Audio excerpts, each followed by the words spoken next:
Today, we're going to talk about psychotic disorders and personality disorders. So let's start with psychotic disorders. These are group of conditions characterized by difficulty in thinking clearly, difficulty in making good decisions, difficulty in distinguishing reality from imagination, and difficulty in behaving appropriately. So the person with psychotic disorder will have a difficulty in handling daily life and social interactions. And this is very important to manage and treat because if untreated, the person will be a risk to others and a risk of harming themselves.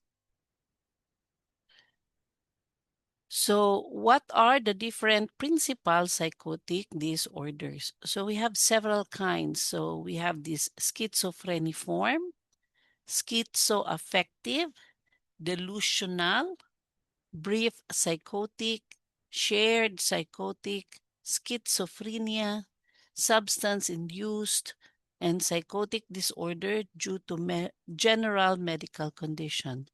But our goal today is not to be an expert of all these types, but to see the commonalities. So, as VN nurses or vocational nurses, we are able to spot that there is some psychotic behavior manifested, and we can do necessary basic management and also refer this patient for purposes of security and safety.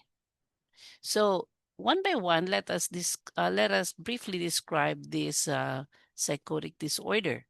So schizophrenia. In here, the client has psychotic thinking or behavior present for at least 6 months. So areas of functioning such as school, work, self-care, interpersonal relationships are significantly impaired. Now, in a schizotypal personality disorder, the client has impairments of personality, such as which is self and interpersonal. However, the impairment is not as severe as with schizophrenia. So the functioning is still there. Okay? The delusional disorder, on the other hand, the person here experiences delusional thinking for at least 1 month. However, the self or interpersonal functioning is not markedly impaired. For brief psychotic disorder, the client has psychotic manifestations, but it only lasts from 1 day to 1 month. So very brief. And then the schizophreniform disorder, the client has manifestations similar to schizophrenia, but the duration is only 1 to 6 months. And the dysfunction that affects social life and occupation is not really apparent. Then we have the schizoaffective disorder, wherein the client's disorders meets the criteria for both schizophrenia and an effect on the emotion. So there is a manifestation of depressive or bipolar disorder, a mix of depression and mania. Then we have the substance-induced psychotic disorder, whereby the client experiences psychosis due to substance intoxication or withdrawal. However, in here, the psychotic manifestations are more severe than typically expected. And finally, we have the psychotic or catatonic disorder, not otherwise specified. So we would say these are the other manifestations whereby client exhibits psychotic features such as impaired reality testing or your delusions, your bizarre behavior, psychotic behaviors, and a significant change in motor activity. So now you can see these catatonic or muscular changes. However, it's still not enough to meet a criteria for a diagnosis of a specific psychotic disorder. So that is why it is categorized as not otherwise specified. Again, as I reiterated, we are not here to be experts on this, but to understand that certain manifestations of psychotic behavior can be seen, but not necessarily categorizing this person as having schizophrenia. It could be some forms of schizophrenic type of manifestations. So last time also we talked about positive symptoms and negative symptoms. So our discussion today is simply a reiteration of our previous discussions. So again, what is the difference between positive and negative symptoms? So when we say positive symptoms, these are symptoms that normally you don't see in this person, but now you are seeing it. Okay. On the other hand, the reverse is negative symptoms. These are manifestations that you usually see in this person, but now it's not there anymore. Okay, so in other words, positive symptoms is something that you're seeing, and it's strange that you're seeing this in this person. So an example to these are hallucinations, delusions, alterations in speech pattern, and motor or behavior like bizarre walking. Okay, walking backward constantly. On the other hand, when you say negative symptoms, things or manifestations that you often see from this person, suddenly they're not there. So a change in affect. This person suddenly does not show any expression. It is flat, okay, or blunted. This person is manifesting alogia. So when you say alogia, the person is not thinking, not speaking. He could just sit and be mumbling to himself, but no interaction with other people. Anergia, there is lack of energy. Anhedonia, person is just not manifesting any pleasurable feeling. Person is indifferent to things that make others happy. He looks at a beautiful scenery. He does not have any emotion about it. Avolition. This is the lack of motivation in activities and hygiene. Person does not care of himself. For example, the client completes an assigned task such as making their bed, but is unable to start the next common chore without prompting. So there is no self-motivation to achieve things. Somebody has to guide this person to keep moving, to keep doing things. And that is not his usual characteristics. So we also have alterations in perception. So we emphasized last time that when we say hallucinations, this is a perception that there is apparently it is a misinterpretation of an external stimuli. So for instance, auditory hallucination. The person is hearing voices or sound, and the worst thing would be the voice could be instructing the client to perform an action such as to hurt himself or to hurt others. Visual hallucinations, seeing persons or things, but there is a stimuli, but the stimuli is interpreted differently. And then we have olfactory, which is smelling certain odors that are not really there. Gustatory, experiencing tastes, but the person's not eating anything. Tactile, feeling bodily sensations like I feel like there's some spider crawling over me. So hallucinations are sensory perception. So it's either what one sees, what one feels, hear, taste, okay, or smell. So that's how you categorize it as hallucinations. Now, other psychotic symptoms are alterations in speech. So how does a person's speech will be considered psychotic? When there is associative looseness. So what is that? There is a progression to flight of ideas wherein the client's speech moves so rapidly from one thought to another that it becomes incoherent. So, for instance, the person would say this way, "Oh, I love apples. Apples? She gave me apples yesterday. Oh, yesterday. I was not here yesterday. I was in school. I don't like school. I don't like the lesson." So you see, there is a progression of flight of ideas. Okay. And then we have neologisms. Neologisms, a person is making up words that only the person finds meaning into it.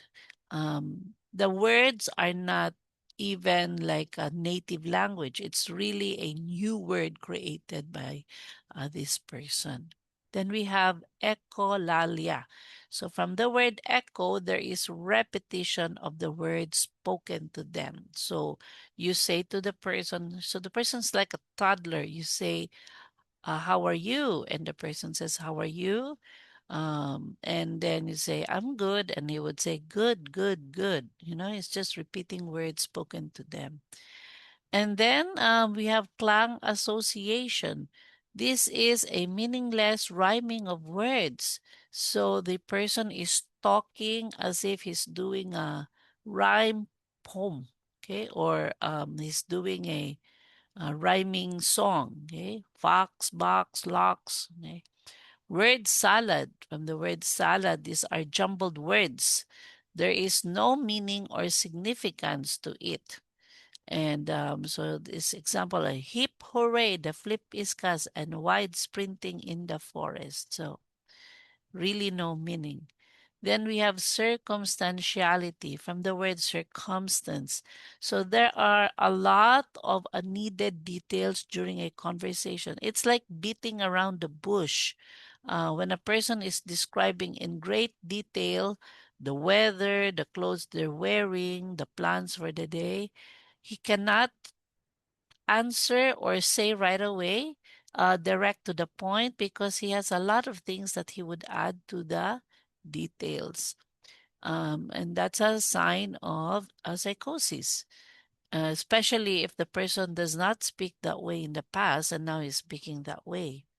And then we have tangentiality, wherein the person starts talking about trivial or, irrelevant or not really important information, and does not focus on the main topic of the conversation, such as um, you ask the person, "What are your, discharge meds?"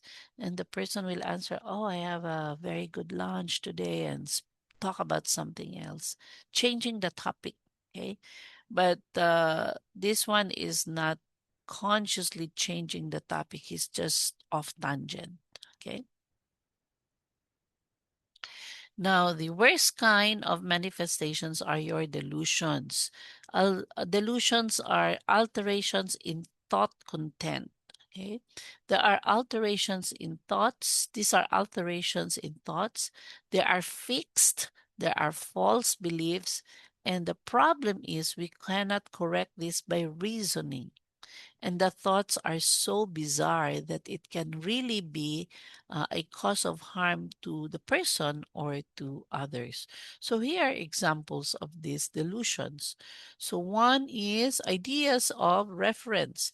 So here this misconstrues trivial events and attaches personal significance to them, such as believing that others who are discussing the next meal are really talking about them. Okay, so thinking that the things around are in reference to himself. Then we have persecution, delusion of persecution, wherein the person feels that he is singled out by others, such as he is being hunted by FBI or someone is out there to catch him. Delusions of grandeur, believes that they are all powerful and important, that he is a god. Delusions of somatic delusions.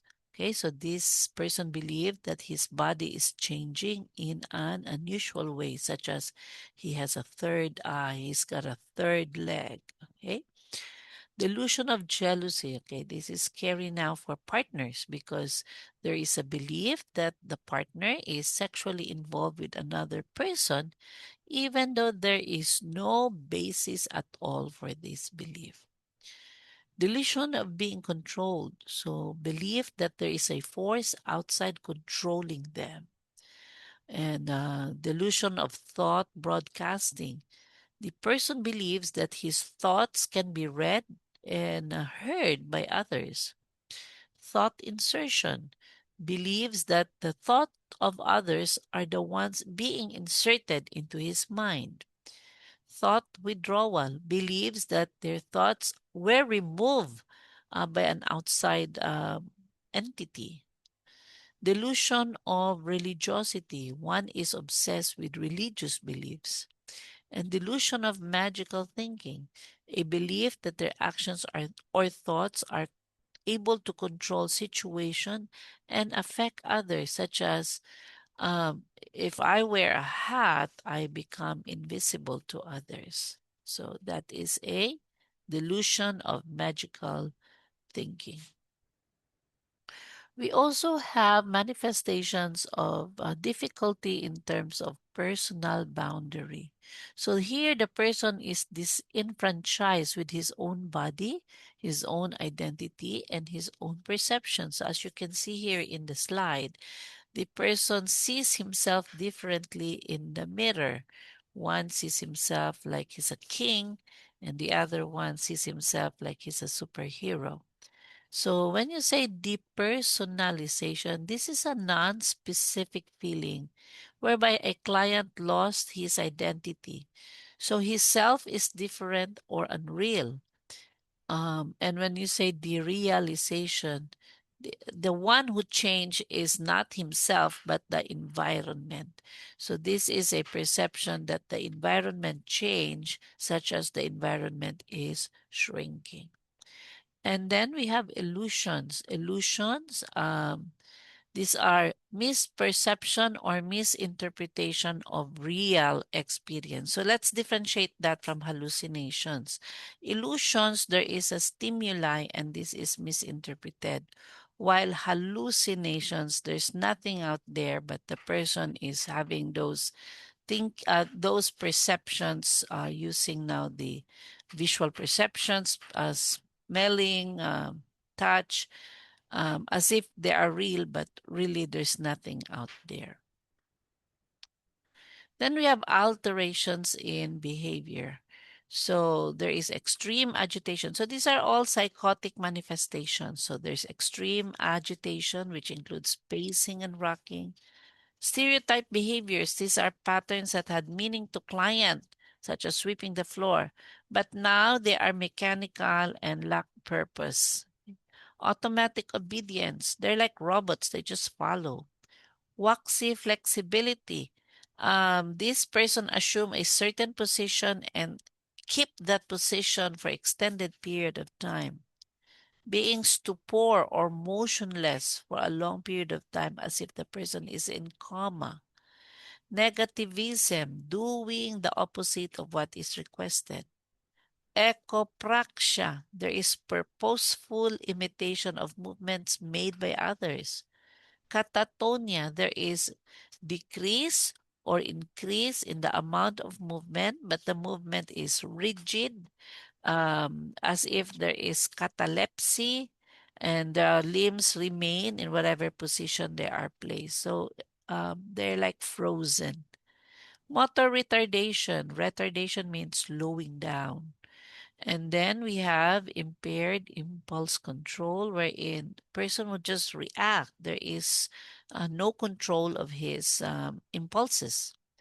Gesturing or posturing, these are unusual, illogical expressions. And then boundary impairment, the person cannot see where his body ends and where another person's body begins. So there is uh, lack now of boundaries of self. So what are our standard nursing care when a person have manifestations of psychosis? So one is change in the environment. So we call this milieu therapy. We have to modify our environment that physically it will be a safe environment for the person. Okay, it will be a calm environment, so there is less anxiety. It will be, almost monotonous environment, almost empty, so that we can remove illusions and hallucinations. Now, aside from the physical change, we also change the way we talk to the client or the person. We have to use therapeutic way of talking, such as no questioning of why. We allow the person to really reflect on feelings, avoid yes, no question. And we can only establish this when we also maintain that trust relationship with the client. um, you have to not do things wherein the client will feel like we become a threat or he cannot rely on us. And if a person is manifesting hallucinations and delusions, it's very important that the communication we use does not propagate these hallucinations and delusions, but we also do not directly confront the patient that this is what he's feeling or thinking is wrong, because it actually also erodes the trusting relationship. So we do not argue with the client's delusions, but rather we focus on how the clients feel and kind of help the client understand or know why he's feeling that way. And above all, safety of the client and the people around the client. Okay. Now, these are the conventional antipsychotic meds. The reason we give antipsychotic meds is to control the psychotic behavior, which can be harmful to the client and to the others. So you have your haloperidol, loxapine, chlorpromazine, and flufenazine. But at the same time, as we have talked about last time, sadness, extreme sadness or depression, and anxiety are the common underlying cause of this bizarre behavior. So we have to treat this depression and anxiety. So common meds would be your paroxetine, which is an antidepressant, and also a mood stabilizer or an anti-anxiety meds like your benzodiazepines. Now, important safety reminder for medications: we do not abruptly stop these medications, because when we suddenly stop, there could be a withdrawal effect, which can be harmful to the client.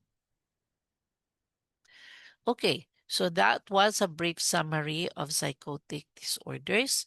Let us go now to the next topic, which is the personality disorder. So, how is it different from a psychotic disorder? This one is simply a personality disorder. So when we say personality disorder, the main key here is that the person is using defense mechanisms.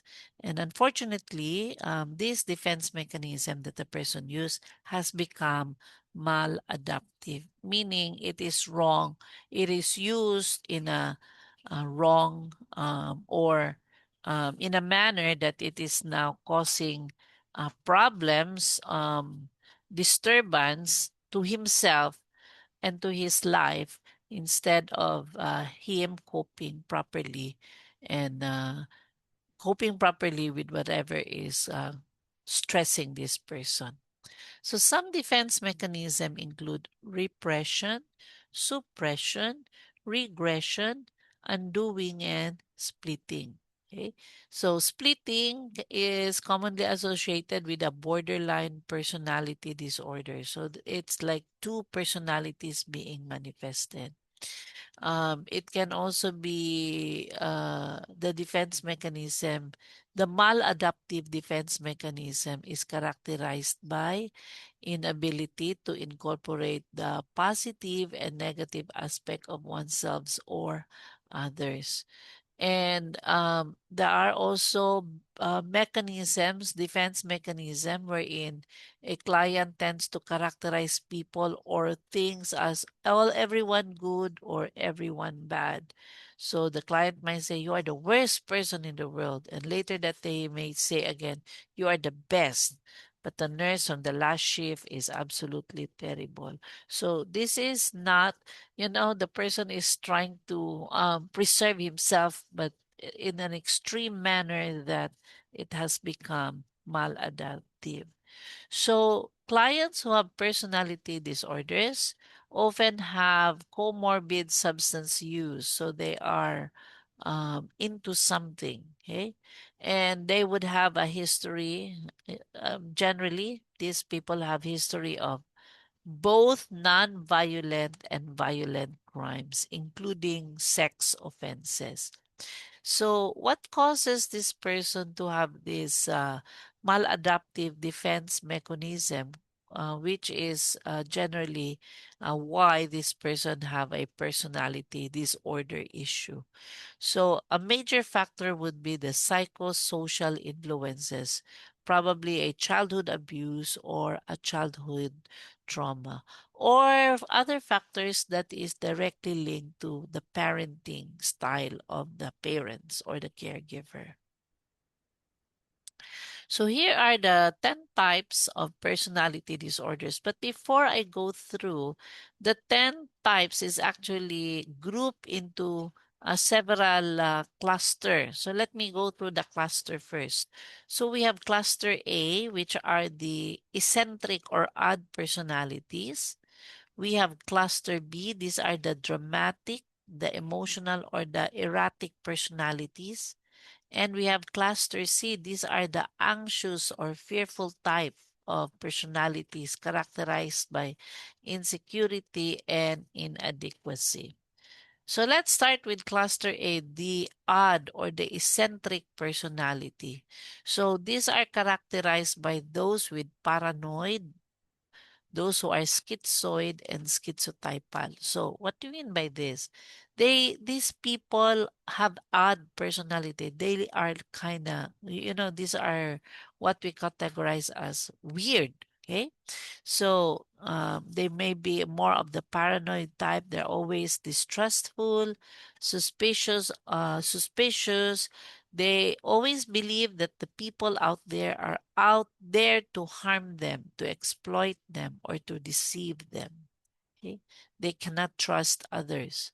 Then we have the schizoid personality, wherein this person is emotionally detached. He does not have any close relationship. He is indifferent to praise or criticism, and a lot of times uncooperative. Okay. And then the schizotypal, which is there is interpersonal difficulty, there is eccentric appearance, magical thinking. There is perceptual distortion, although we cannot really say that it's delusion or hallucination. And that makes this personality odd or eccentric. Then we have the cluster B personalities characterized by very dramatic or emotional or erratic. So we have these personalities that are antisocial. When you say antisocial, they lack empathy. They don't follow laws. Okay, they're very deceitful. Okay, there is a evidence of conduct disorder even at a young age. Or they're manipulative, impulsive, they could be seductive. They don't adhere to traditional morals and values. But you know what? They can be charming and engaging, but actually not following law. They have a law. They are a law to themselves. Then we have the borderline personality, which is characterized by instability of affect. They can swing from one emotion to the other. So you have here a splitting behavior. They are impulsive. They are afraid to being left alone, so they use their behavior or that personality to keep to manipulate. Okay? They are self-injurious, they can be suicidal, and they're very impulsive. Then we have the histrionic personality, wherein this person is attention seeker. Okay? The person always need to be the center of attention, seductive and flirtatious. And we have the narcissistic. He is arrogant, views himself as important.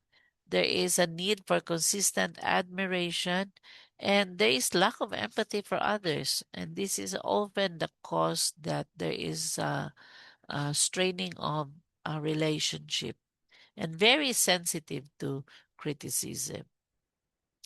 And the last group are your cluster C personality, characterized by your anxiety. They are the fearful types. They're very insecure and inadequate.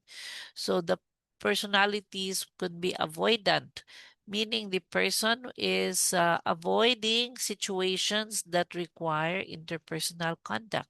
Although deep down, he would want some close relationship, but because of extreme fear of rejection, he feels he's inadequate, and so he is very anxious when in society. Then we have the dependent type of personality, wherein there is extreme dependency in a relationship, always in search of a replacement when one relationship ends. He cannot survive without in a relationship. Then we have the obsessive compulsive personality. This is characterized by indecisiveness, cannot make decision right away because always seeking for perfection, and very focused on orderliness, control to the extent that he will not be able to accomplish a given task.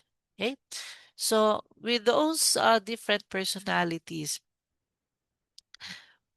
care would be focused on helping the client do a self assessment, like understanding what type of personality does he have. And having known that, okay, this can help the person react to stress more effectively. And as nurses, we manage the environment just like what we did in psychotic management. We make sure that the environment does not add to the depression and to the anxiety. Um, we establish that safe and trusting relationship. Okay. Now, in terms of communication, we need a firm yet supportive approach, consistent care. Uh, we offer client choices so they can, continue practicing their sense of control. But we have to do limit setting and maintain professional boundaries. The respect that I am the nurse and you are the client remains. That line should not be blurred. As for medications, about the same. We give the antidepressants, anti-anxiety meds. If there are bizarre behaviors, we give the antipsychotics. And if there is a swing of emotions, we give this mood stabilizer. Okay, so those are the psychotic disorder and the general management and the personality disorders and how we generally manage this. So, thank you for listening, and that ends all our discussions in this course, mental health nursing.